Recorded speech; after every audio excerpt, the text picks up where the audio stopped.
Hi, very good morning. I'm Dr. Janak Patel. I'm a general physician. I'm not a hematologist, but we'll be talking on one of the very useful topic which will be very helpful to you in your everyday practice. That is peripheral smear examination because it is a very important investigation to identify lot many number of disorders which you can easily pick up by properly examining the peripheral smear. So we'll be talking on that peripheral smear. And in subsequent, we'll be discussing on the cases related to peripheral smear. So what you look in a peripheral smear? In peripheral smear, we look at RBC, we look at WBC, we look at platelets, presence of parasites, and others in specific conditions. In RBC, we look at the size, shape, color, arrangement, inclusions, young RBC, reticulocytes, etc. And in WBC, you can do differential count, IT ratio, abnormal WBC, etc. And in platelet, you can roughly make accounts and you can look at the abnormal types of platelets and you can look for parasites inside the RBC or maybe outside. So these are the things which you will be looking in a peripheral smear. There are many more things which also you can identify in a peripheral smear. So peripheral blood smear, or we call peripheral smear examination. So in peripheral smear you will see RBC, you will see WBC, and you will be also be able to see the platelets. And plus you can look inside the RBC, inside the WBC, as well as you can see the platelets and you can look at the parasites.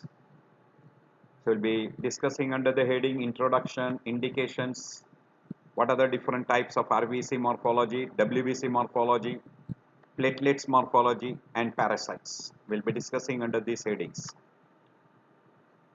So basically the role of peripheral blood smear examination is one, it will, if you look at the RBC morphology, it will help you to identify good number of RBC pathophysiology.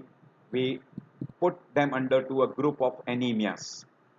So good number of different types of anemias you can identify by looking properly at RBC shape, size, color, etc. As far as thrombocyte is concerned, you can identify thrombocytopenia, thrombocytosis very easily by looking in a peripheral smear. If there are more number of thrombocytes seen, you call thrombocytosis, and if they are very scanty, you can call that approximately thrombocytopenia. And as far as WBC is concerned, you can identify a normal WBC and abnormal WBC. An abnormal WBC may be blast cells, promyelocytes, atypical lymphoid tissues, atypical lymphoid cells, etc. And you can also identify malaria, whether it is P. falciparum, P. vivax, by looking inside into the RBC. As well as you can see a microfilaria into a peripheral smear. Also you can see a basophil stippling in RBC, HJ body, we call Howell-Jody body, Cabot rings, etc. So all this will be helpful because it indicates some conditions which can produce these findings. So we have told you that in RBC, in a peripheral smear examination, you can have a WBC count. Roughly you can count them. RBC morphology you can look at. WBC morphology, platelet morphology. You can have a roughly number of platelets, number of WBC. Even you can have a roughly judgment regarding a RBC counts, but not an accurate count. You can also detect rouleau formation, agglutination of RBC, RBC inclusions, parasites, etc. So what we look in a peripheral smear, we already mentioned all these things.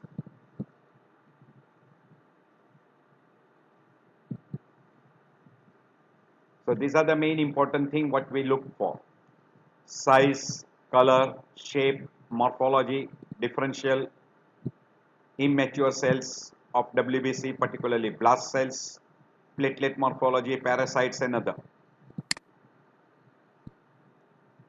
There are also some disadvantage of peripheral smear, because if you don't prepare a peripheral smear properly, you cannot examine a peripheral smear and you will have lot of errors. So an experienced person is required to make a technically adequate smear, a good quality smear. A non-uniform distribution of white cell can also make an error, where you can have an abnormal count, abnormal presence of different materials can be identified. And there is a non-uniform distribution of RBC also, because RBC are crowded at thick edge, large flat RBC without central pallor at the feathered edge are seen. So this you have to keep it in mind. So whenever you are preparing a peripheral smear, the quality of the peripheral smear should be very good. Then only you can comment on a peripheral smear. So basically peripheral smear preparation needs an expert. Even staining should be very good. And then you require a person with a good knowledge in pathophysiology to identify RBC, WBC platelets and abnormality in RBC, WBC and platelets. Otherwise, even if it is present, person can miss those and can misdiagnose a disease. If it is not present, it can be diagnosed. If it is present, person can miss. So you can have a lot of errors in that. While preparing a peripheral smear, that is called one wedge technique, cover slip technique, or automated slide making and stainings. These are the different things. And when you prepare a slide, you call head, you call body and tail. Usually in a tail, you will have a lot of polymorphs. And this is the ideal thickness what you require. While in this particular plates, you will see more number of lymphocytes. So you will have to know where you look for which types of cells. So a good smear is a tongue shape with a smooth tail. It does not cover the entire area of the slides. Has both part, thick and thin area with gradual transition, and does not contain any lines or holes. So all these things has to be there, and it should be a properly stained, not over stained, not under stained. So that should be the thing in a good peripheral smear. So you require a preparation of a good peripheral smear, you require a good staining, and you require an expert to look at the peripheral smear. The person looks at the peripheral smear, he misses lots of condition. An expert will pick up a smallest difference in a normal and abnormal. That is what we call as an expert in examining peripheral smear. Your microscope should be also of a good quality. As far as staining is concerned, most common staining is Giemsa stain. Second common which is utilized is Wright stain or a Jenner stain. And in some of the condition you require Lissman stains. So depending upon which cells you want to look for what condition you want to look for, you can go for most common stain which is used is Giemsa. And then you can use Wright or Jenner. And you can also go for a Lissman stain in certain conditions. First, always examine macroscopy to look at the quality of smear. Any abnormal particle present, if there are holes, if the preparation is not proper, there is no smooth tail, etc. You can discard that. If staining is not good, then also you can discard that slide and you can prepare another slide. While looking at the microscopic analysis, first begin with the lower power, then look at the quality of the preparations. Look whether there is a red cell agglutination, excessive rouleau formation, platelet aggregation is present or not, which you can easily identify under a low power. And then You can look at the number, distribution, staining of the leukocytes, etc. Find the area where the red cells are evenly distributed and are not distorted. Now switch over to the high power. And now look at the WBC and look at the types of WBC, and also you can look under a high power or oil immersion depending upon what you want to look for. So it should be a stepwise examination. So this is the thing what is preliminary required before you go for a peripheral smear exam. This is a very good peripheral smear preparation. You can see that there are good number of RBC since these are platelets, these are platelets, these are WBC. So this is a good normal peripheral smear. Quality wise good, then you have to identify the type of RBC, the color, size, shape, any inclusions, any parasites, etc. You will have to look for that. And in WBC, you can look at the number, you can look at the type of the cells, any abnormal cells, blast cells, premature cells, you can look for those.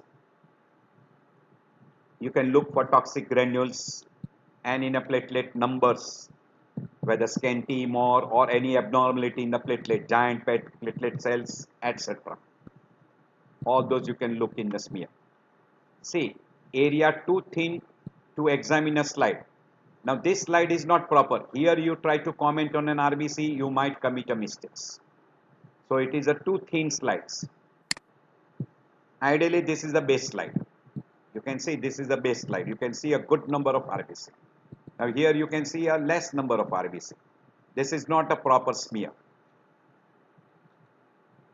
Here you will see there is lot number of what we call as a rouleau formation. So this is too thick side. Again you cannot utilize this for RBC identification. So have a good slide and have an expert to give an opinion regarding the peripheral smear examination slide. While examining for RBC, there are certain answers you should give regarding the size, regarding the shape, color. Is there any multicolored or we call multichromasia? Then is there any inclusion? Is there any hemoparasites? Or what are the type of WBC? What is the differential count? Is the platelet distribution adequate? The count of platelet is good? Any abnormal platelet, any abnormal WBC, etc. All those answers should be given. So there are some terms we utilize in an RBC. One we call as the anisocytosis, which means a size of RBC. Poikilocytosis means shape of RBC, different shapes of RBCs. Anisocytosis, size of RBC, and different colors, hypochromic, normochromic, and polychromasia. Or sometimes you get both hypo and normo together, then we call double. Size wise, normocyte, microcyte, macrocytes. You can have a rouleau formation, you can have a agglutination. You look for all these things. So you look at the different shapes, size, color, etc. So first we will have a little idea regarding the different shapes and sizes. Anisocytosis means different variation in RBC size. So in a same smear, if you see a different sizes of RBC, we will say that person is having anisocytosis. So if that is there, it is 100% abnormal. If you see different shapes of RBC, different shapes, then we call poikilocytosis. So anytime if you see anisocytosis or you see poikilocytosis, 100% there is some abnormality in a RBC. Means it is an indicative of what we call as very common in hemolytic anemias. While if you see a different colors, say the central part of the RBC is very pale, then we call hypochromasia because there is less hemoglobin. While if you see a normal color with slightly central pallor, then we call it a normochromasia. Size wise, if it is bigger, large size RBC, then we call macrocytosis. A small size RBC, we call microcytosis. Now these are the one slide, very good slide. Almost it gives you a good idea regarding an RBC morphology in a peripheral smear. Depending upon the size, this is a normal size. If it is less than this size, we call it a micro. Bigger than this size, we call macro.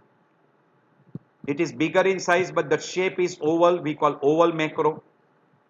And if it is a big size, but central part is much more paler, then we call hypochromic macrocytes. So, hypochromic macrocytic anemia is very common in a megaloblastic anemia, B12 and folic acid deficiency. Plus also it will be common with liver, alcohol, etc. also. We will be discussing separately. And we have discussed that in a anemia chapter also. As far as distribution of hemoglobin is concerned, if you get a central pallor which is more than a normal, you can look at this and you can look at this. And depending upon the pallor, you can grade them into 1 to 4. Usually this grading is not done, we usually call it a hypochromic anemia. Hypochromic RBC. And if there are multiple colors, then we call polychromasia, and it is very commonly seen in a reticulocytes. While different shapes, we call as a poikilocytosis. If in the center part you get a hyperpigment, hyper, and surrounded by a hypo, and peripheral is again normal pigmentation, normal color, then we call that as a target cells. If the cell is a smaller in size, little smaller in size, but it looks hyper, then it is very frequently seen in a spherocytosis. Oval in shape, ovalocytes. Central part, horizontal, looks like a stoma, so it is called stomatocytes. Sickle shape, it is called sickle cell. If it has got multiple spicules, which are irregular, then we call it the acanthocytes. And if there are regular spicules, small spicules, then it is called Burr cells. If it is like a teardrop, it is called teardrop cells. If they are broken RBC or fragmented cells, we call cystocytes. And if there is a part of that is fragmented and it looks like a helmet, so it is called helmet cells. And you can have a small portion of a RBC being beaten up, we call it the bite cells. It is almost like this, acanthocytes, helmet cells. And if there are inclusions, particularly if you get an inclusion like this, it is very commonly siderocytes, which will be also named as Pappenheimer bodies. You can have a ring-like pigmentation. It is called Cabot ring. You can have a basophil stipplings, coarse basophil stipplings. This is very common in a lead toxicity. You can have a small pigmentation, single or double. We call Howell-Jody bodies. So these are different type of pigmentation. They are certain time very characteristics of some disease. Will be, as we go by, we will be talking. If you see RBC in a row, we call rouleau formation. And when RBC are firmly agglutinated to each other, we call agglutination. And this will be very commonly seen in a person with a immune hemolytic anemias. You can have a crystal formations like this. This is in hemoglobin C. This is in hemoglobin S and C together. You can have a crystal formation. This will be very common in sickle cell. So try to identify these conditions in a peripheral smear. You can look at an RBC properly, have a good smear, have a good staining, and then look for that. This is what we call as a size. This is distribution, that is color. This is shape. This is inclusion. And this is a red cell distribution, RBC distribution. And this is called crystal formations. So try to have a look at that. This is same thing shown here. They have mentioned What are the different conditions which can be there? This is in a hemolytic conditions. What are the different shapes of RBC? And this is a non-hemolytic condition where you can have a normal shape RBC, you can have a macrocytes, you can have a macroovelocytes, particularly in a case of a megaloblastic anemia. Micro small size we call as iron deficiency anemia, thalassemia, sideroblastic anemia, or even in a chronic anemias. Pencil cell again very common in case of iron deficiency anemia. Teardrop cells very frequently in a case of a myelofibrosis or in a person with a extramedullary erythropoiesis. Target cells very frequently in a liver disease, thalassemia, postplanectomy, quite common. Howell-Jolly bodies is very common following a postplanectomy. So very common in that. So in a postplanectomy, you can get a target cells, you can get a Howell-Jolly bodies, and you can get even this Howell-Jolly bodies in case of even we call sickle cell. Sorry, G6PD deficiency. Sorry, in G6PD deficiency. You can get a polychromasia very frequently in a hemolytic anemias.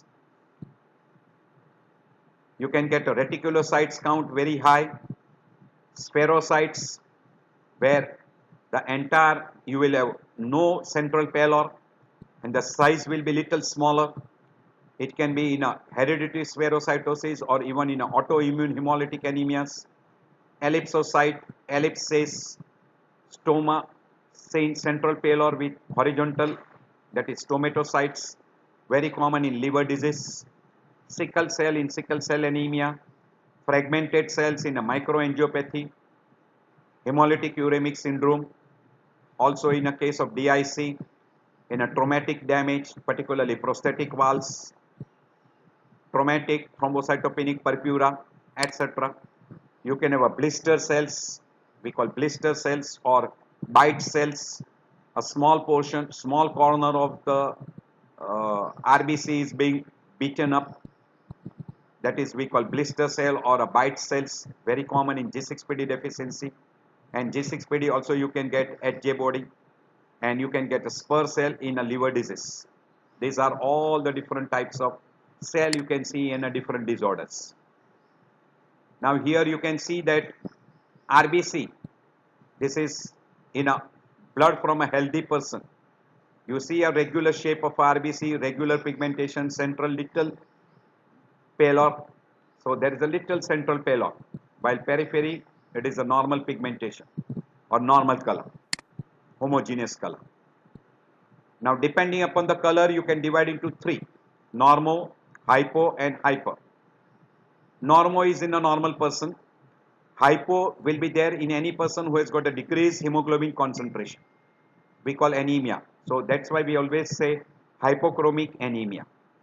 While hyperchromic is very rarely seen, it will be seen in this particular. I'll show you this. So in a spherocytosis, it will look like a hyperchromic. Ideally, you will not have increased hemoglobin in an RBC. So hypochromic will be very commonly seen. The central area will become more paler. The area size will be bigger. Pallor size will be bigger.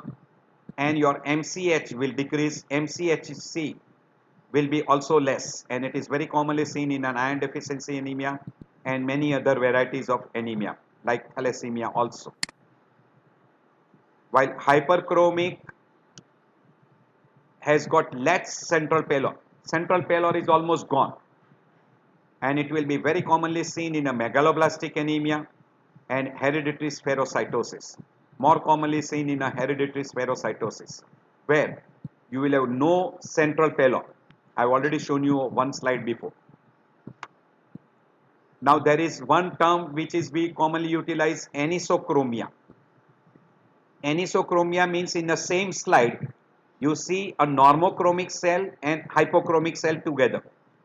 That's why it is also called as a anisocytosis. So if you see a normochromic and hypochromic cells in a same slide, you will use a word dimorphic anemia, and it is commonly seen in a sideroblastic anemia.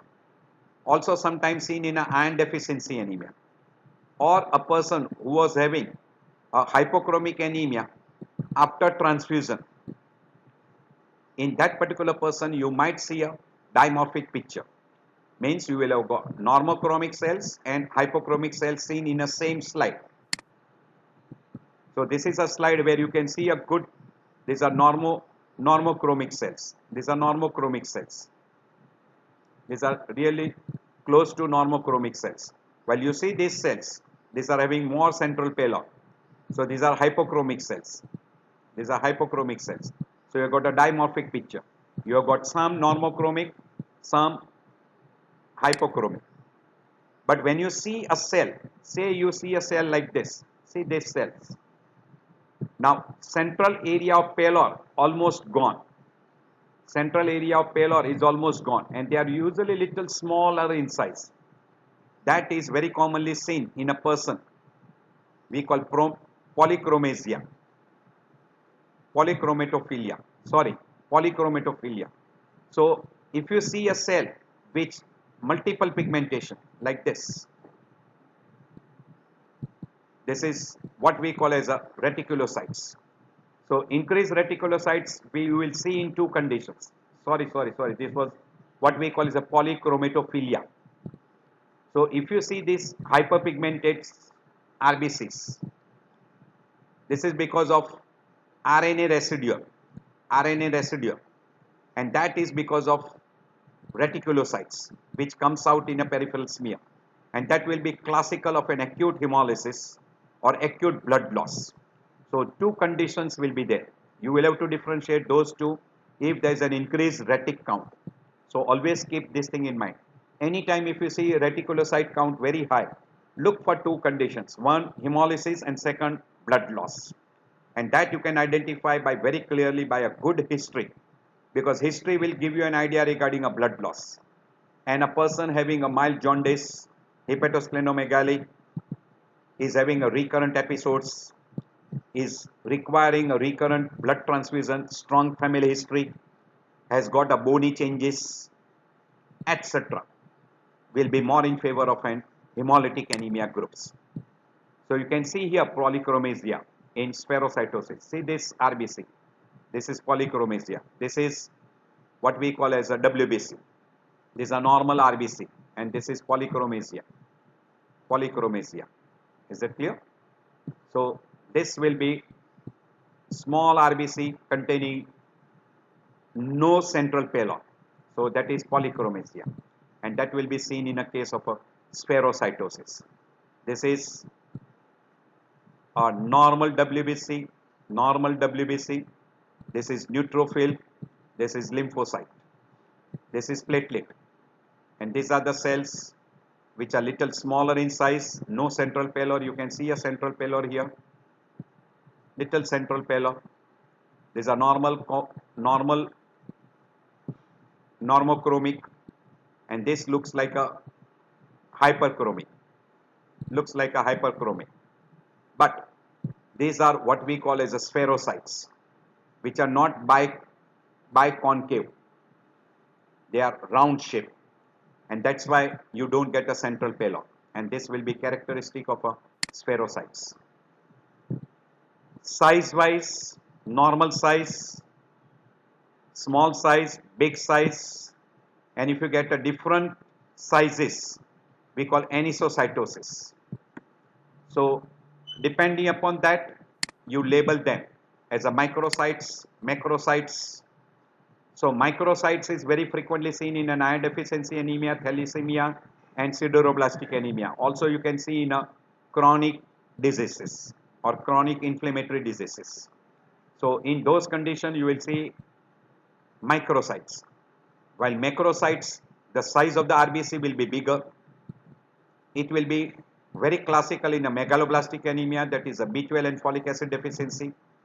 In certain liver disorders, particularly chronic liver disease.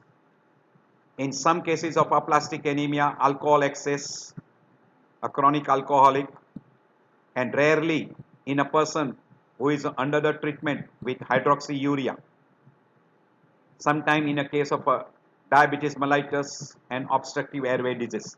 But remember these four conditions most common: megaloblastic anemia, liver disease, alcohol, chronic alcoholic we can call, and bone marrow disorders like aplastic anemia, or we call myelodysplastic syndromes. So anisocytosis means different size of RBC,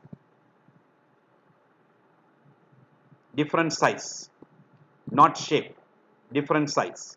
Maybe a macrocytes, maybe a microcytes, or maybe a combination of both. So that is anisocytosis. So this is, if you have got a microcyte and macrocytes, or you have got a microcytes and normal, so you call that as anisocytosis. Abnormal size of RBC, we'll call that as anisocytosis, whether it is micro, macro, or mixture of the two. And here we already told you this is pigmentation. In pigmentation we have got hypo, normo, combination of two, anisochromia, and we have got anisochromia you can also call as a dimorphic. And when it is multicolored because of RNA pigmentation, we call reticulocytosis, or we call polychromatophilia, increased number of reticulocyte count. And you can use the word polychromasia, that is increase in or decrease amount of what we can call as central pallor, and that will be peculiar in a spherocytosis. So don't mix up these words. Size wise we already told you, if it is a smaller in size, and if it is normal size, this is a normal size, these are smaller size, these are smaller size, these are normal size. So a smaller size we call as a micro, normal size we call as a normocytic. And if it is a, you can see these are very small size, these are small size. So these are microcytes, and microcytes you will see in these four classical conditions: iron deficiency, thalassemia, anemia of chronic disease, and sideroblastic anemia. While big size you can compare with our WBC, closer to WBC size. So if it is very close to the WBC size, we call it a macrocytes, and that will be seen in a megaloblastic anemia, myelodysplastic syndrome, chronic liver disease, alcoholism, chronic alcohol. So in these four conditions you will have a macrocytes. So while you are looking at that, you will be able to identify. And if you look at the shapes, different shapes, so if you have got an abnormal shape, we call poikilocytosis, and that poikilocytosis can be spherocytes, ellipsocytes, target cells, cystocytes, acanthocytes, keratocytes, echinocytes, bite cells, maybe having an inclusion body like Howell-Jody bodies or others, teardrop cells, spur cells, Burr cells, etc. All these are different words utilized.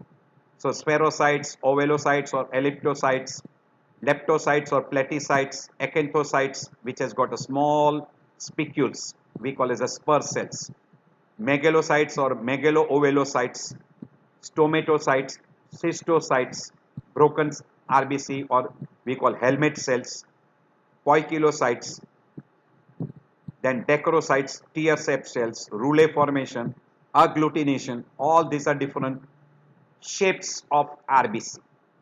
So try to look for all these different shapes. It indicates some conditions which may be present. So we are going one by one. So if you see an abnormal shape, we call that as a poikilocytosis. Now here you can see this is a broken RBC and it is a helmet shape. So when you see these particular helmet shapes, see here, this particular type, we call schizocytes. So that is the way you try to label them. So if you see this type of cells, it is abnormal, definitely abnormal. This also, if you see, looks like stomatocytes. This look like stomatocytes. So this is a broken RBC, and this is again looking like a stomatocytes. So look at that abnormal shapes of RBC. So whenever you see an RBC with a broken one corner, these are called bite cells. And in an RBC with a special pigmentation. If you see this pigmentation, this is a peculiar of a G6PD deficiency. So if you see a bite cells with Howell-Jolly bodies, so Haynes body, sorry, it is a Haynes body.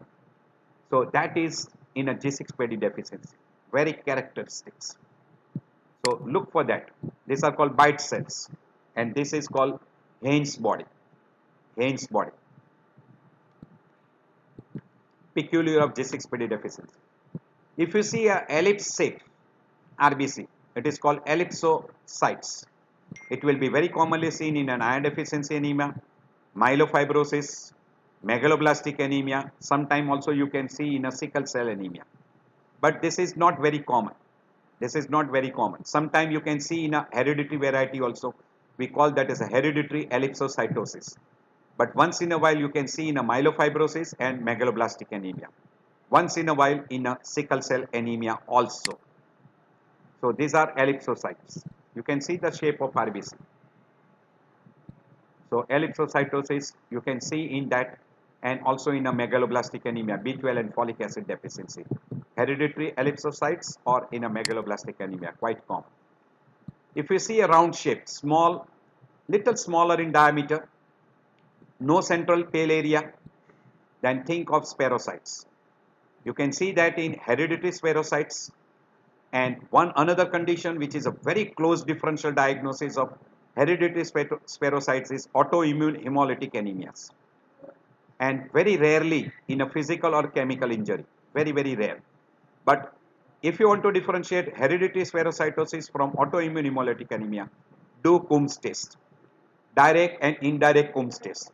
If that is positive, then it is in favor of what we call as the autoimmune hemolytic anemia. And if the Coombs test is negative, think in terms of hereditary spherocytosis. So this is in a hereditary spherocytosis. You can see the cell, no central area of pallor. This is no central area of pallor. So this is characteristic of hereditary spherocytosis, or also you can get in a case of a person with autoimmune hemolytic anemia. Now here you can see a central area of pigmentation and then surrounded by a pallor. So these are called target cells. Target cells, very characteristics of thalassemia. Also you can see in a liver disease. Also you can see in a post-splenectomy, in some cases of even iron deficiency anemia. So very commonly classical in case of thalassemia and chronic liver disease. These two should be topmost on the list. And third common is post-splenectomy. Look in these three conditions, target cells. There is another name we call as leptocytes, where there is a thin red cells with a large unstained central area. So you see a very large central unstained area, a very large unstained area. This will be again in thalassemia and severe iron deficiency anemia. We call leptocytes. It is little different from target cells. In a target cell, again you have got a central area of little pigmentation. So here you have got a central round stain area and peripheral rim of cytoplasm. So you have got a central pigmentation surrounded by a little less pallor, and then peripheral again cytoplasm is present. That is target cells, and it is peculiar in thalassemia and liver disease and post-splenectomy. Why? This is very peculiar in a severe iron deficiency anemia, and also in case of thalassemia. So leptocytes. Also leptocytes is also called a target cells. This is that particular. These are target cells. Can you see that clearly? These are target cells. You can see this. The bigger the area, you can call that as leptocytes. Classical in thalassemia, post-splenectomy and liver disorders. Then comes what we call as the cystocytes, or we call broken RBCs. Broken RBCs or fragmented RBCs. Better word is a fragmented RBC or a broken RBC or cystocytes. Means the RBC are broken. As far as an acquired group is concerned, we call as micro M for micro, A for angiopathic, H for hemolytic anemias, microangiopathic hemolytic anemias, microangiopathic hemolytic anemias, in which RBC are broken down. So that is very characteristics. Also, RBC when they hit a prosthetic valve, bioprosthetic valve, and particularly metallic valve, RBC will be broken and they will be of a different shape. You can see these are all different shapes of broken valves, broken RBCs. Clear? You can see also in a hemolytic uremic syndromes and very rarely in a malignant hypertension. Look at these three conditions, very common. Microangiopathic, prosthetic valve, and hemolytic uremic syndromes. May be seen also in case of thalassemia. May be seen in a thalassemia. But most common, first always look for these two conditions and hemolytic uremic syndrome. These three will be the topmost on the list. Hemolytic uremic syndrome. So fragmented RBC or cystocytes. Classical in traumatic hemolysis, microangiopathic hemolytic anemias. Once in a while in a severe burns. Very rare in case of megaloblastic anemias. Not very common. Not very common. So commonest microangiopathic hemolytic anemias, prosthetic valves, hemolytic uremic syndromes, severe burns, etc. So this will be a peculiar. You can see this is broken RBCs. These are broken RBCs. Broken RBC. Sometimes we also use the word helmet cells. You can see like an helmet cells, traumatic hemolysis. This is because of prosthetic valve. You get a trauma to the RBC and RBC are hemolyzed and you get that broken cells. These are helmet cells or cystocytes. If you see RBC with the spicules, we call acanthocytes. See, these are RBC with small spicules. This will be seen very frequently in a post-splenectomy conditions. Post-splenectomy condition, very, very common. So do look for that particular conditions. Acanthocytes. You can see this, acanthocytes. Or they are also called as a spur cells. Spur cells. And they also can occur in autoimmune hemolytic anemias. They are also called echinocytes. Another name, echinocytes or crenated cells. Crenated cells, in which there are short and regular projection, numerous, multiple projections. And again that you will see, that you will see in a peripheral smear. And that is very, very common, very, very common in hemolytic uremic syndromes, also called as a Burr cells or called as a crenated cells. You can see in that conditions. Keratocytes is another name given to that, where you got a pair of spicules, small pair of spicules. And again it is secondary due to mechanical damage, like what we call in a case of a prosthetic valves, microangiopathic hemolytic anemias, those groups. And sometimes you get because of Haynes body which is being present. We have already shown you Haynes body will be present in case of G6PD deficiency. So you can see also that in a G6PD. If you see RBC with a stoma like central area of pallor, then it is very characteristic in a stomatocytes or ovelocytes, ovelocytosis. So this will be a very peculiar condition. Once in a while you can see in a chronic liver disease, alcoholism or myelodysplastic syndromes. So this can be seen also in liver disease, alcoholism, chronic alcoholic and myelodysplastic syndromes. So that can be present. So stomatocytes in liver disease, alcohol and myelodysplastic syndromes and hereditary stomatocytosis. You can see stoma-like structures. That is central area of pallor. Slit-like. It is like a stoma.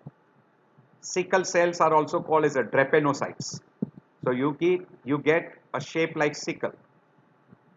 Sickle shape. This. If you see clearly, 100% confirms diagnosis of sickle cell anemia. drepanocytes. Clear cut. You can see this. These are sickle cell. Very clear.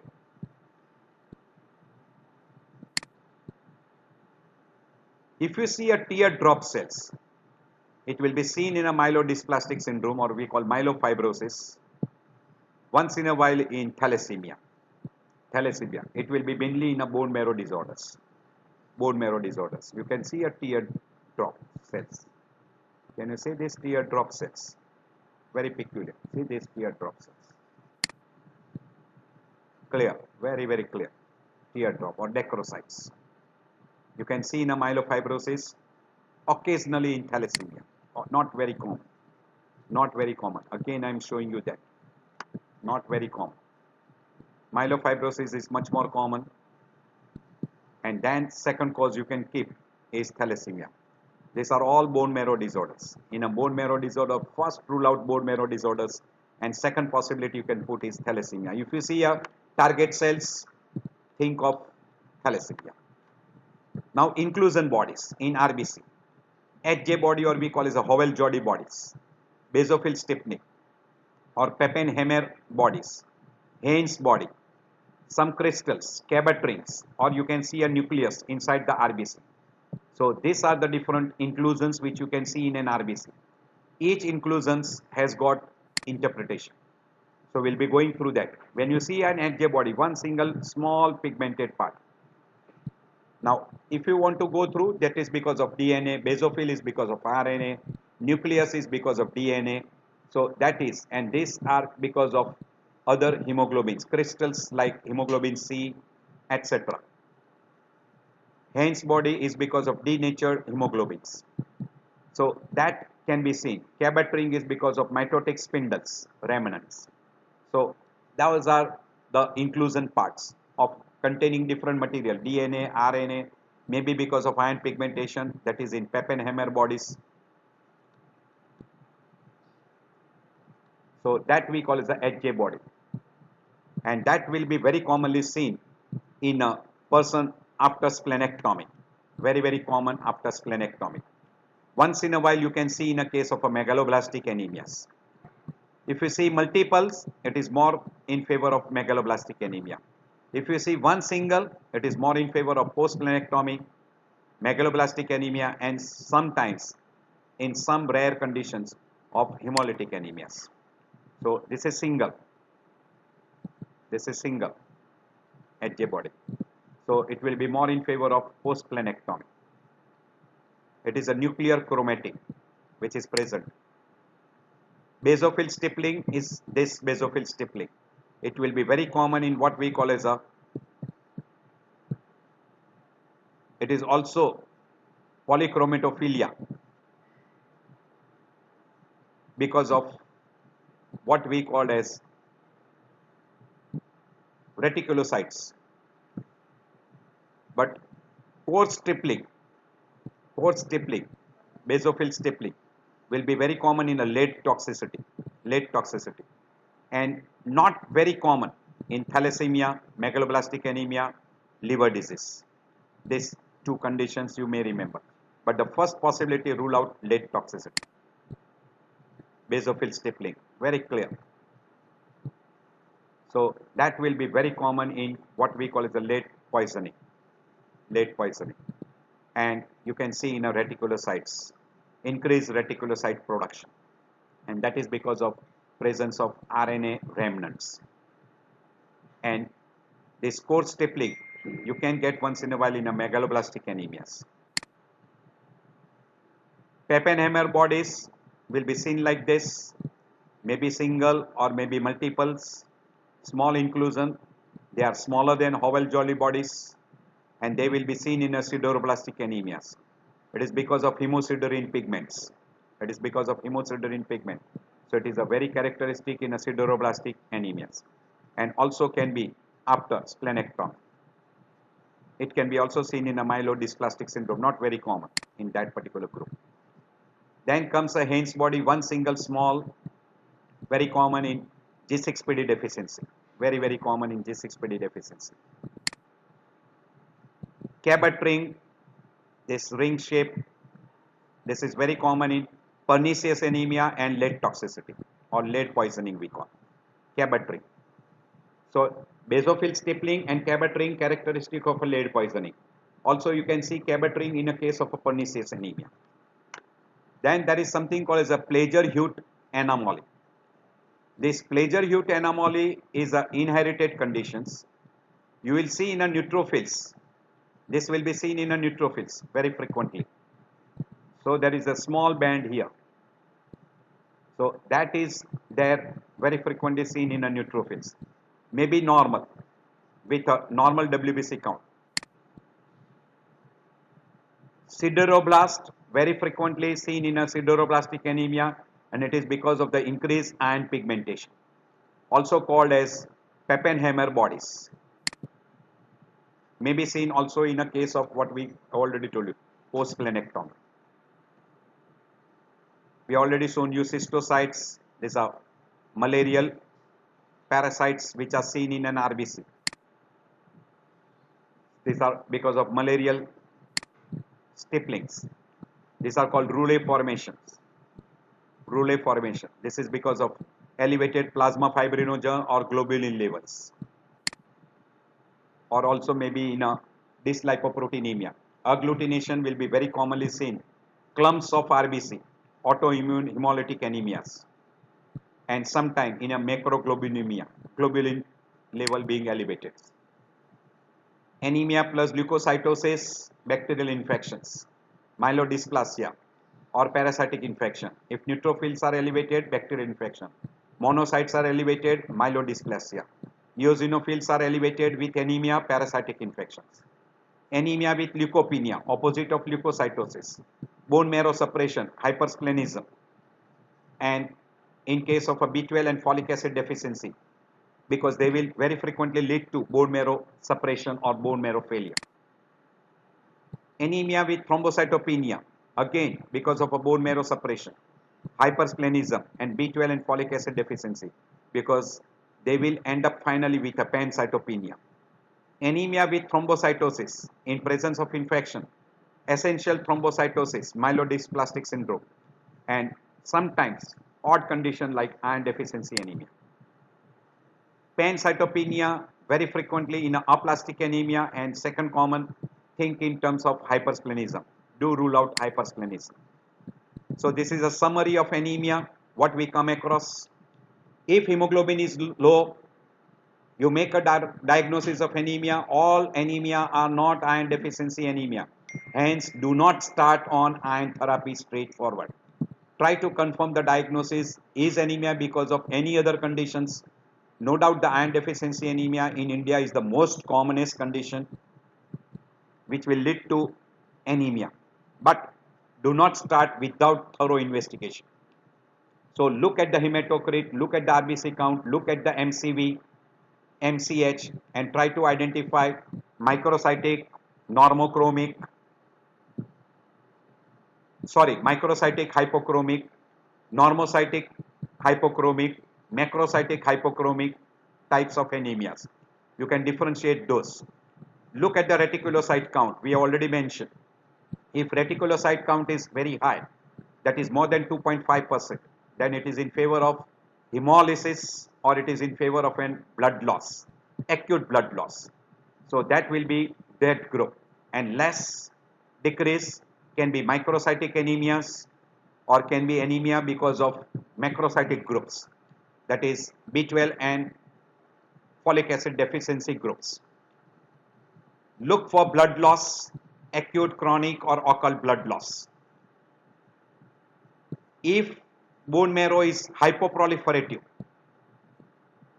then there are some conditions which will produce hypoproliferative disorders like bone marrow failure, aplastic anemias groups, bone marrow infiltrations, deficiency groups. While in a case of a hemolytic and hemorrhagic anemias, it will be hyperproliferative because retic count will be tremendously high. Retic count will be elevated. In a hypoproliferative group, look for microcytic and macrocytic anemias by looking at the MCV. Also look at the RDW. If it is microcytic, iron deficiency anemia, and rule out other conditions like what we call is a sideroblastic anemia, thalassemia, and disorders because of chronic disorder, chronic disease or chronic inflammatory disorders. And macrocytic look for megaloblastic and non-megaloblastic groups. Megaloblastic and non-megaloblastic groups. In a normocytic variety, always look for chronic anemias. And if a peripheral smear, proper preparation, proper staining, and expert gives an advice, you can know regarding the size, shape, anisocytosis, poikilocytosis, different colors, etc. And you can identify a good number of anemia groups. And already we have told you that if the retic count is high, do always look for hemolytic anemias and look for what we call as a blood loss, acute blood loss, or even in a case of a chronic blood loss. And have a good peripheral smear examination. And in a case of a hemolytic anemia, you can go for what we call as electrophoresis, hemoglobin electrophoresis, and you can go for a special test to confirm the diagnosis of different varieties of hemolytic anemias. This is in summary. Now we go to the WBC. Now you know very well we have got in a WBC, we have got granulocyte or granulocytes. In a granulocyte, neutrophil, basophil, eosinophil. And in our granulocytes, monocytes, lymphocytes. In lymphocytes, we have got a small lymphocytes, large lymphocytes. So these are the different cells. On maturity, you will have a myeloblast, promyelocytes, myelocytes, metamyelocytes, and then you get the band cells, and then you get the segmented neutrophils. So this is how it will. So if you see these cells in a peripheral smear, these are immature cells, and immature cells is a normal. It is not normal in a normal person. So try to look for those immature cells. These are polymorph cells. I don't go into detail. So polymorph cells will be seen in a peripheral smear. Depending upon under what magnification you are looking at, you will be able to identify there is a neutrophilia or neutropenia. You can roughly identify that. And also you can identify the different types of neutrophils, because in neutrophil you can have a toxic granules, neutrophils, etc. There are few words, band cells, all those things can be seen. You can have a hypersegmented neutrophils. These are hypersegmented. These are hypersegmented. These are with toxic granules. This will be seen in an infections. Eosinophil, you can see if eosinophil numbers are increased, it will be more in favor of an allergic condition, parasitic infections, those groups. Basophils, I am not going into detail regarding those groups. Monocytes will indicate certain conditions, particularly tuberculosis, Crohn's disease, chronic myeloid leukemias, acute lymphatic leukemia, or acute myeloid leukemias, infectious mononucleosis. In those, monocyte count will be increased. I am not going into that detail, sorry. So it will become very lengthy. So if you see a lymphocytes are also useful. You can see a small lymphocytes, you can see a large lymphocyte depending upon the numbers. You can say increase, decrease, etc. Lymphocytosis, lymphocytopenia. This is one slide showing you all different types of cells. These are neutrophil cells. This is hypersegmented. These are what we call as a lymphocytes, small lymphocytes, large lymphocytes. These are different types of granulocytes. So you try to identify those different types of cells. These are band form cells, and if you see such types of cells, it is abnormal. It is definitely abnormal. And if there is a shift towards left, we say, if it is shift towards left, means if you start seeing an abnormal cells, it is definitely abnormal. And if you see a toxic granules, again it is abnormal. If you see a hypogranular also, it is again abnormal. It will be seen in a myelodysplastic syndrome. If you see a small granules, or you see a granulars are large and discrete, then they are called as a elder Rayleigh anomalies. and that is again abnormal findings. Then you can see a granules which are seen in a leukocytes, also seen in other leukocytes like lymphocytes, and they are giant in cells. Then they are called as Chediak Hegasse syndromes. Very difficult. Unless an expert says, it is difficult to identify. There is one another condition where you see a small round oval pale blue gray structures in neutrophils. This is what we call as a Dohal body, which is characteristic of acute bacterial infections. So do keep it in mind. But if an expert says, then only he can identify. A person who is not used to, he cannot. So always send it to an expert who is expert in looking at the peripheral smear. He will be able to pick up lot number of different conditions. If you see an inclusion in a leukocytes except lymphocytes, and they are basophilic in nature, basophilic cytoplasmic granules, then it is called May-Heglin's anomaly. Then if you see a vacuoles in neutrophils, again it is severe sepsis.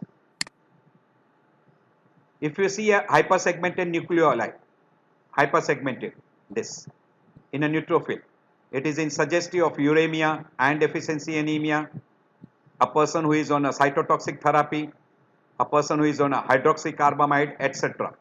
You can see in a uremia, and you can see also in a case of a person with a methotrexate therapy, which is commonly given in a person for immunosuppressions.